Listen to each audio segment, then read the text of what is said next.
Hello, hi, my name is Mahima Yadav and I'm from university of Hyderabad. आज हम जो बात करने वाले हैं वो है CUET फॉर्म के बारे में कि क्या क्या चेंजेस आए हैं 2022 में हमारे करियर से रिलेटेड, हमारे सब्जेक्ट से रिलेटेड, हमारे जो हम जैसे ट्वेल्थ करते हैं, ट्वेल्थ के बाद जो भी डिटेल्स देनी होती हैं उससे रिलेटेड जो भी डिसीजंस हैं हम कैसे लेते हैं। ओके, सो हम यहाँ पे इस समय जो यूनिवर्सिटी से रिलेटेड कॉमन एंट्रेंस टेस्ट है उसमें बहुत सारे डिफरेंसेस आए हैं, बहुत सारे चेंजेस हुए हैं कि आपको अगर किसी सेंट्रल यूनिवर्सिटी में एडमिशन लेना है तो आप कैसे ले सकते हैं और उसमें क्या रोल रहेगा हमारे ट्वेल्थ का कि हमने अगर ट्वेल्थ कर लिया है और हम ग्रेजुएशन की तैयारी करना है, हमें किसी अच्छी यूनिवर्सिटी से हमें कोई डिप्लोमा लेना है या फिर डिग्री लेनी है तो उसे कैसे लेंगे और क्या क्या चेंजेस आए हुए हैं। तो ये अभी लेटेस्ट न्यूज़ है। अगर आप 10th में हो, 12th में हो, 9th में हो, 11th में हो, किसी में भी हो, ये न्यूज़ आपके लिए बहुत ज़्यादा इम्पॉर्टेंट है। तो आपको बहुत ज़्यादा ध्यान देने वाली चीज़ें हैं कि आपको कैसे प्रिपेयर करना है। ओके, सो आप इसे इग्नोर नहीं कर सकते बिकॉज अगर आप कहीं अच्छी जगह से पढ़ना चाहते हैं, अगर आप अपना करियर बहुत अच्छा बनाना चाहते हैं तो ये आपके लिए बहुत इम्पॉर्टेंट है। अभी तक क्या था, लोगों को आइडिया नहीं था कि अगर आप DU में एडमिशन लेना चाहते हैं, ग्रेजुएशन वहाँ से करना चाहते हैं किसी भी सब्जेक्ट से, तो आप कैसे लोगे। बट अभी जो भी हमारी गवर्नमेंट है उसने डिसाइड किया हुआ है कि कॉमन एंट्रेंस टेस्ट होगा जो सेंट्रल यूनिवर्सिटीज़ है उनका। जैसे कि अभी तक क्या होता था कि बहुत सारे लोगों के लिए सब स्टेट बोर्ड से स्टडी करना चाहते थे। उनको प्रॉब्लम होती थी कि लाइक DU का फॉर्म कब आएगा, अगर वो DU जाना चाहते हैं, या फिर JNU का फॉर्म कब आएगा, या जामिया इस्लामिया का फॉर्म कब आएगा, या फिर HCU का फॉर्म कब आएगा। बहुत सारी चीज़ें होती थी कि अगर आपको BCA में एडमिशन लेना है या BCom करना है या BA करना है या लाइक अदर कोई भी सब्जेक्ट से आपको ग्रेजुएशन करना है तो वो मतलब अगर आप सेंट्रल यूनिवर्सिटी से करना चाह रहे हो तो आप कैसे करोगे, राइट। बहुत सारे क्वेश्चन रहते थे but now the things are changed. It's like उन्होंने क्या किया हुआ है कि एक एग्ज़ाम, कॉमन एग्ज़ाम रख दिया हुआ है, CUET common university entrance test. Okay, so that कि आपको किसी भी सब्जेक्ट से रिलेटेड आपको करना है, आपकी कोई भी लैंग्वेज हो, इसमें टोटल 13 लैंग्वेजेस रखी गई हैं कि आप किसी भी लैंग्वेज से कर सकते हो। ऐसा नहीं है कि आप पर्टिकुलर एक ही लैंग्वेज से कर सकते हो। ये भी चीज़ें नहीं है, आप अपनी लैंग्वेज सिलेक्ट कर सकते हो, आप अपना डोमेन सिलेक्ट कर सकते हो। लाइक जैसे आप फिजिक्स से आगे जाना चाहते हो या मैथ से जाना चाहते हैं या आप बायो से जाना चाहते हैं, किसी भी सब्जेक्ट से अगर आप BSc MSc वॉटेवर, अगर आप ट्वेल्थ के बाद जो भी डिग्री लेना चाहते हैं आप उसके अकॉर्डिंग आप सिलेक्ट कर सकते हैं, राइट। इसमें अब मैं एक और चीज़ बताऊंगी कि इसमें ट्वेल्थ का क्या रोल होगा। तो बेसिकली यहाँ पे उन्होंने ट्वेल्थ का जो रोल है वो रिमूव कर दिया है, मतलब ख़त्म कर दिया हुआ है।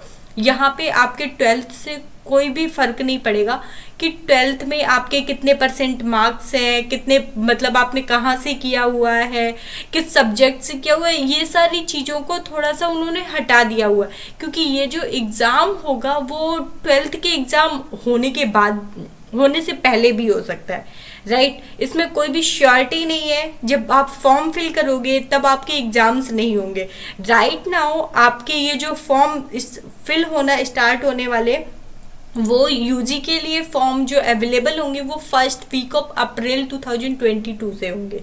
ओके, इसमें आप ये नहीं कह सकते अभी हमारे ट्वेल्थ के एग्ज़ाम तो हुए ही नहीं, तो ऐसा नहीं होगा। ये अभी से ही होंगे। आपके ट्वेल्थ हुआ हो या नहीं हुआ हो या आप एग्ज़ाम देने वाले हो, आप कभी भी अप्लाई कर सकते हो इसके लिए। ओके, यहाँ पे होगा क्या कि आप पहले अप्लाई करोगे और इसके बाद में वो 1 मंथ का टाइम देंगे आपको बीच में कि आप आराम से प्रिपेयर कर सकते हो आफ्टर जब आपके 12th के एग्जाम खत्म हो जाएंगे उसके बाद में। तो it may be like it's like ये जो एग्जाम होगा आपका एंट्रेंस टेस्ट होगा वो जुलाई के फर्स्ट वीक में हो सकता है, जब आपके 12th का रिजल्ट आ जाता है उसके बाद में जब आपकी लाइक आपका टाइम आता है एडमिशन टाइम, राइट, जुलाई में मोस्टली एडमिशन होता है, तो ये तब का टाइम होगा कि आप जुलाई में इसका एंट्रेंस दे सकते हैं। बट जो फॉर्म फिलिंग होगी वो आपको अप्रैल में ही करनी होगी। अगर आप इस टाइम 12th कर रहे हैं तो आपको नेक्स्ट वीक मतलब नेक्स्ट वीक से अप्रैल शुरू होगा और इसमें ही आपके एप्लीकेशन फॉर्म अवेलेबल हो जाएंगे CUET के।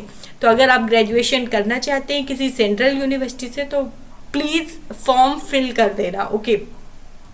एंड इसके कुछ पॉइंट्स हैं कि बेनिफिट्स क्या क्या होंगे एंड इन्होंने क्यों ऐसा किया, प्रॉब्लम कहाँ पर आ रही थी, वो सारी चीज़ें हम डिस्कस करते हैं नाउ, ओके। सो मैंने कुछ पॉइंट्स नोट डाउन किए हुए हैं लाइक जैसे कि ये जो एग्ज़ाम होगा वो कंप्यूटर बेस्ड होगा, ओके। सो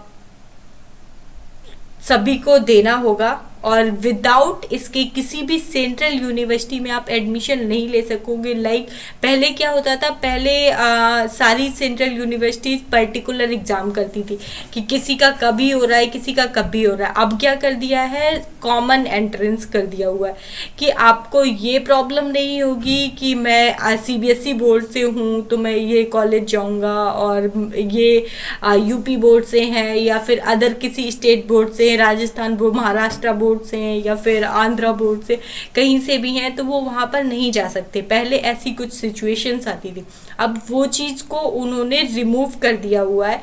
लाइक अगर आप किसी भी बोर्ड से हो आप वहाँ पे एग्ज़ाम दे सकते हो।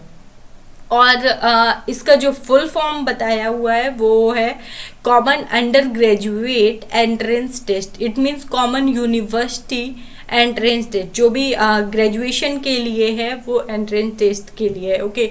सो ये फॉर्म के लिए आप सभी लोग जाएं and computer based first week of April से स्टार्ट हो जाएगा। इसका एग्ज़ाम जो होगा जैसे कि मैंने बताया वो जुलाई पे होगा एंड ये 12th के मार्क्स को बहुत ज़्यादा वो नहीं करेगा।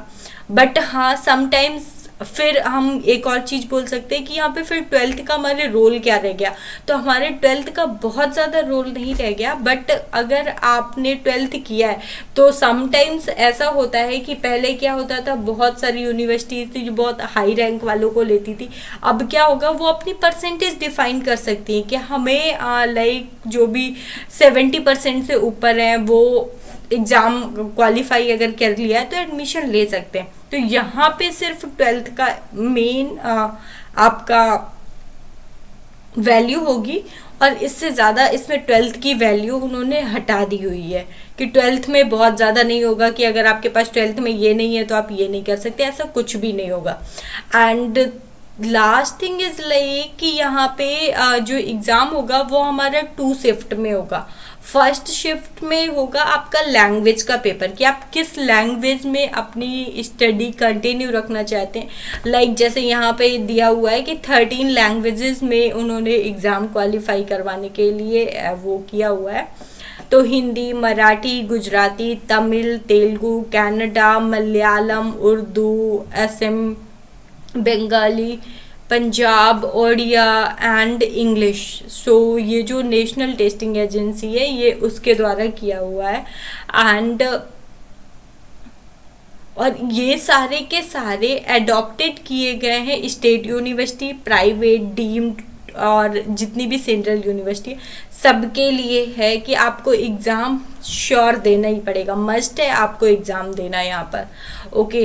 एंड सेकेंड जो होगा वो डोमेन बेस होगा कि आप किस सब्जेक्ट से आप लाइक ग्रेजुएशन करना चाहते हैं, लाइक फिजिक्स से, केमिस्ट्री से या फिर मैथ से या फिर कंप्यूटर साइंस से। सो फर्स्ट जो होगा फर्स्ट शिफ्ट में आपका एग्ज़ाम वो आपका लैंग्वेज वाइज होगा कि आप हिंदी में करना चाहते हैं, इंग्लिश में करना चाहते हैं या फिर किसी अपनी लाइक पर्टिकुलर लैंग्वेज में करना चाहते हैं। और सेकेंड सेकंड जो होगा वो आपके डोमेन बेस होगा कि आप किस डोमेन से रिलेटेड करना चाहते हैं। तो ये आपका एग्ज़ाम से रिलेटेड था। तो जो लोग अभी 12th कर रहे हैं, आगे वो अच्छी यूनिवर्सिटी से स्टडी करना चाहते हैं, या फिर आप ग्रेजुएशन, अगर आप बीटेक और लाइक नीट पे नहीं जाना चाहते हैं, तो अगर आपने कोई और लाइक मास्टर डिग्री के लिए सोच रखा है या फिर पीएचडी के लिए सोच रखा है, तो आपको ये एग्ज़ाम देना मस्ट है। तो आप लोग अपना जो फॉर्म है वो फर्स्ट वीक अप्रैल में आ जाएगा और उससे ज़रूर फिल करें, सो दैट आपका कोई भी ईयर है वो वेस्ट नहीं जाए। ओके, सो ये थी आज की जो भी डिटेल्स हैं CUET के बारे में, कि क्या था, कब शुरू होगा और क्यों था। ओके, अगर आपको इससे रिलेटेड कोई और भी डाउट है तो प्लीज़ मेरे कमेंट बॉक्स में कमेंट करें, एंड मुझे जितनी भी जानकारी होगी मैं वो आप तक पहुंचाने की कोशिश ज़रूर करूंगी। Thank you.